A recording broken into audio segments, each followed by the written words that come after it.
Court में आज 13 मई को एमसी सिंगला केस की सुनवाई स्पेशल बेंच में हो सकती थी। लास्ट टाइम आपकी जो हियरिंग 7 तारीख को हुई थी, स्पेशल बेंच क्रिएट किया गया था सिर्फ 2 केसेस के लिए, जिसमें एक एमसी सिंगला केस 301 नंबर पर होने के बावजूद उसकी सुनवाई नहीं हो पाई। दूसरा आपका टीचर्स वाला मैटर था, उसकी सुनवाई अच्छे से 1 घंटे तक आपने की थी। स्पेशल बेंच आपने सिर्फ 2-3 केसेस के लिए ही रखी थी। उसमें एक केस का तो आपने बार बार हियरिंग के लिए डेट आ गई, लेकिन हमारा जो एमसी सिंगला केस है उसमें हमारे जो वकील है मनीष सिंघवी जी, उनकी रिक्वेस्ट करने पर भी आपने 13 तारीख को कहा था कि आपका केस लगेगा, लेकिन वो लगा नहीं, सीधा 22 जुलाई को चला गया। एमसी सिंगला केस की सुनवाई समर वेकेशन के बाद अब टल गई। इससे रिटाइज पर क्या इफेक्ट होता है? आपने तो बोल दिया कि आपको वेट करना है। वेट करना है कब बोला? तो कल आपकी जब 11 तारीख को कोर्ट फिर से मंडे को ओपन हुआ, आप सभी को पता है कि 22 जुलाई आपकी next date MC Singla case की हियरिंग के लिए लगा दी गई। लेकिन 11 तारीख को हमारे जो वकील है मनीष सिंघवी जी, वो सुप्रीम कोर्ट में जाते हैं, कोर्ट नंबर 2 में जाते हैं, जहां पर ये जो आपके मिस्टर विक्रमनाथ जी और संदीप मेहता जी सुनवाई कर रहे होते, वहां पर रिक्वेस्ट करते हैं कि हमारा जो रिटाइज का केस है वो 2 बार आपका पार्ट हियर आ चुका है, ऑन बोर्ड आ चुका है, स्पेशल बेंच भी इसके लिए क्रिएट कर दी गई थी, तो आप इसकी सुनवाई कंटिन्यू रखें। तो आपके जो जस्टिस विक्रमनाथ जी है वो कहते हैं कि आप सभी बैंक रिटाइज को वेट करना पड़ेगा। बाकी सारे मैटर्स इंपॉर्टेंट आपके हैं वो चलते हैं, 3 जजेस की बेंच बैठती है और आपके दैट मैटर्स है वो चलते हैं। तो आपको अब अपना जो इंतजार है वो जारी रखना पड़ेगा। पिछले 10 साल से यही आपका जो इंतजार है वो कर रहे हैं बैंक रिटाइज, और 10 सालों में कितना यहाँ पे इफेक्ट पड़ा है सभी रिटाइज पर वो देखेंगे। उससे पहले थोड़ा सा और मैं आपको जो वेट पर थोड़ी सी और बात कर लेते हैं कि आपका जो जस्टिस है उन्होंने 3 केसेस, हमारा एमसी सिंगला केस पिछली बार कई बार से ऊपर आता है 102 नंबर पर, 101 नंबर पर, लेकिन उससे पहले कुछ ऐसे जो मैटर है वो सुने जाते हैं और बहुत ही लंबे टाइम तक सुने जाते हैं। जैसे कि सबसे पहले बॉम्बे प्रॉपर्टी वाला जो मैटर था वो सुना गया, जिसमें 3-4-5 घंटे हमारे केस से जस्ट ऊपर आपके 2-3 दिन की सुनवाई हमारी उसी वजह से नहीं हो पाई। और उसमें कितने लोग यहाँ पे अफेक्ट होते हैं, कुछ यहाँ पे इंडिविजुअल अफेक्ट होते थे, प्रॉपर्टी का मैटर था, इससे कोई बड़ा यहाँ पे जो है वो नुकसान तो नहीं होता। दूसरा एक केस आर्म फोर्स वाला था, जिसमें प्रमोशन पॉलिसी को लेकर जो आपका कुछ एम्प्लॉयज यहाँ पे इफेक्ट हो रहे थे, उनका एक पर्सनल मैटर था। फिर आपका जो प्राइमरी टीचर वाला मैटर है, जिसमें कुछ टीचर्स की यहाँ पे जो एलिजिबिलिटी और उस पर सवाल था। और एक हमारा जो मामला है उसमें जो है 8 लाख अभी रिटायर्स, उनके जो फैमिली पेंशन अलग से, उनके फैमिली के लोग अलग से, 15 से 20 लाख लोगों का जिंदगी और मौत का जो सवाल है एमसी सिंगला केस में पेंशन ऑपरेशन को लेकर, उसके लिए आपने बिल्कुल टाइम यहाँ पे नहीं दिया। बाकी सारे केसेस को मल्टीपल आवर्स दिए गए और हमारा केस हमें कहा जाता है कि आपको वेट करना पड़ेगा। तो जो आपके रिटायर्स है वो कब तक वेट करें? अब बहुत इंपॉर्टेंट आंकड़ा आप सभी के सामने में रखना चाहता हूं, ये आप स्क्रीन पर देख पा रहे होंगे। जो 2008 से 2025 तक का जो बैंक के रिटायर्स है, सिर्फ रिटायर्स है, इसमें फैमिली पेंशन इंक्लूड नहीं है, सिर्फ रिटायर्स है। इसमें मोर्टालिटी रेट देख सकते हैं कि आपकी जो मृत्यु दर है वो कितनी आपकी बढ़ती जा रही है रिटायर्स के बीच में। जो ये आपके मामले का जो वेट कर रहे जस्टिस, इनको रिटायर्स को पेंशन ऑपरेशन के जरिए मिल सकता था। तो देखिए 2008 से आप यहाँ पे 2025 तक का देख सकते हैं।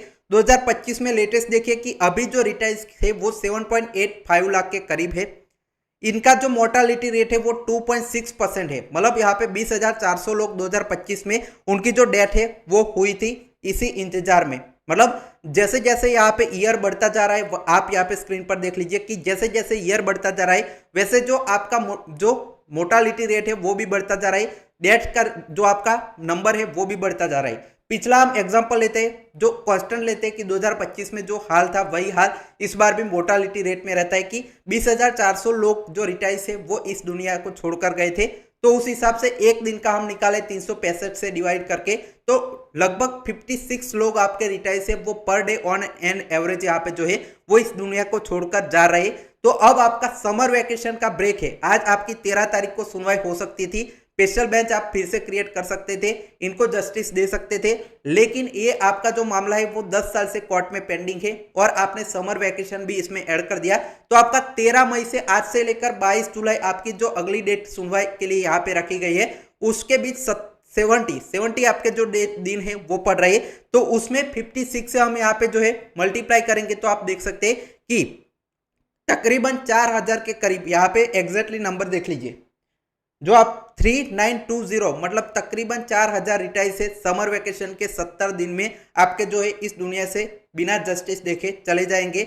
सुप्रीम कोर्ट का एक प्रसिद्ध आपका कथन है कि जस्टिस जो आपके डिले इज जस्टिस डिनाई। तो इन सभी एक और आंकड़ा की 4 यहाँ पे 4000 जो रिटाइज है वो तो समर वेकेशन की बात है, लेकिन जो आपका पिछले 2016 से 26 के बीच करीबन सिर्फ रिटाइज उनके फैमिली पेंशन को एक्सक्लूड करके सिर्फ रिटाइज की संख्या देखे तो 1.5 लाख के करीब जो रिटाइज है वो इस दुनिया को बिना जस्टिस देके छोड़कर चले गए।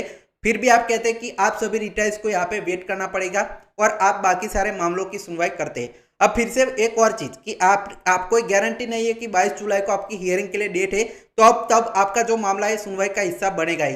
फिर कितने वीक्स का और इंतजार करना पड़ेगा, बार बार आपके जो है वो 3 जजेस की बैच कभी आएगी, कभी स्पेशल जो आपके जो मिसलेनियस मैटर है वो ज्यादा आएंगे, कभी रेगुलर में हमसे ऊपर कुछ ऐसे केसेस आएंगे, कभी जो सामने वाली पार्टी है आईबीए गवर्नमेंट है वो कहेगी हम अवेलेबल नहीं है। ऐसे करके आपने फरवरी में 5 फरवरी को पिछली बार इसकी हियरिंग सुनवाई हुई थी, उसके बाद आप यहाँ पे जो है वेकेशन भी चला जाएगा। 22 जुलाई अब आपकी नेक्स्ट उम्मीद है। तब तक बहुत सारे जो अलग अलग जो अनएक्सपेक्टेड बहाने भी बनाए गए इस केस को ना सुनने के, फिर भी आप रिटाइज को कहते हैं कि आपको अब और वेट करना पड़ेगा। तो आप यहाँ पे जस्टिस विक्रमनाथ जी, आप अगर चाहे तो खुद इतना पावर है कि आप अपनी स्पेशल बेंच फिर से जो है क्रिएट करके इसकी सुनवाई कर सकते थे, लेकिन आपने वो नहीं किया। तो आप यहाँ पे इतने सारे जो बैंक रिटाइज है उनको जस्टिस कब यहाँ पे देंगे? तो ये जेन्युइन सवाल सभी रिटाइज की ओर से।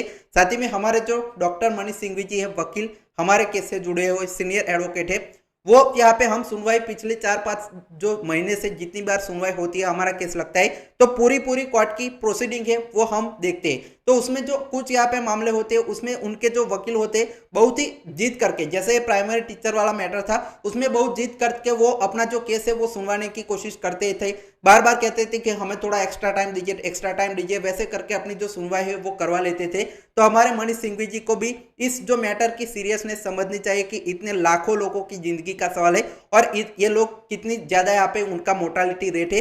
तो थोड़ी सी जीत करके आपको यहाँ पे डेट लेनी चाहिए, ना कि जस्टिस कहे कि आपको अगली डेट ये मिल जाएगी तो आपको यस नहीं कहना है, आपको थोड़ा जीत करके यहाँ पे जो बैंक रिटाइज का मैटर है वो सामने रख सकते थे। तो ये मोर्टालिटी रेट के बारे में और कितना यहाँ पे जो रिटाइज का डैमेज होगा उसके बारे में जो वीडियो था, होपफुली ये सही लोगों तक यहाँ पे पहुंचेगा तो उनको यहाँ पे समझ आएगा कि ये मामला कितना सीरियस है। बैंक पेंशन ऑपरेशन का एमसी सिंगला केस की नेक्स्ट हियरिंग डेट इससे इफेक्ट कर सकते हैं। Final text watch.